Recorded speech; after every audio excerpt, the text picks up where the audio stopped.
ఉచితంగా ఎల్ఆర్ఎస్ ను చేయాలని డిమాండ్ చేస్తూ ఈ నెల 6న ఏకశిల పార్క్ ఎదుట బీఆర్ఎస్ ధర్నా చేస్తున్నట్లు కుడా మాజీ చైర్మన్లు మర్రి యాదవరెడ్డి, సుందర్రాజ్ యాదవ్ తెలిపారు.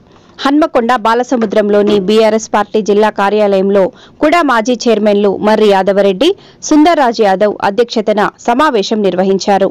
ఈ సందర్భంగా వారు మాట్లాడుతూ గత ప్రభుత్వం ఎల్ఆర్ఎస్ క్రమబద్దీకరణ కోసం మార్గదర్శకాలు రూపొందించినప్పుడు ప్రతిపక్షంలో ఉన్న అప్పటి కాంగ్రెస్ నేతలు అడ్డగోలుగా మాట్లాడారని అన్నారు.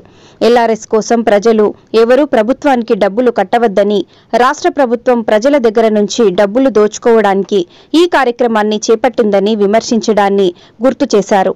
ఎల్ఆర్ఎస్ కార్యక్రమంలో భాగంగా అప్పటి ప్రభుత్వంలో దరఖాస్తు చేసుకున్న 25,44,000 మంది లబ్ధిదారులు 1000 కట్టి రిజిస్ట్రేషన్ చేసుకున్నారని, ఇప్పుడు వారిపై ₹1,00,000 భారాన్ని మోపేందుకు ఇప్పటి కాంగ్రెస్ ప్రభుత్వం సిద్ధమైందని అన్నారు. రిజిస్ట్రేషన్ చేసుకున్నటువంటి ఎల్ఆర్ఎస్ లబ్ధిదారులు ఎవరు కూడా డబ్బులు కట్టకూడదని, ఎలాంటి రుసుము లేకుండా వారికి ఎల్ఆర్ఎస్ ఇవ్వాలని డిమాండ్ చేశారు. సమావేశంలో నేతలు పులి రజనీకాంత్, కార్పొరేటర్ బొంగు అశోక్ యాదవ్, నార్లగిరి రమేష్, జోరిక రమేష్ తదితరులు పాల్గొన్నారు.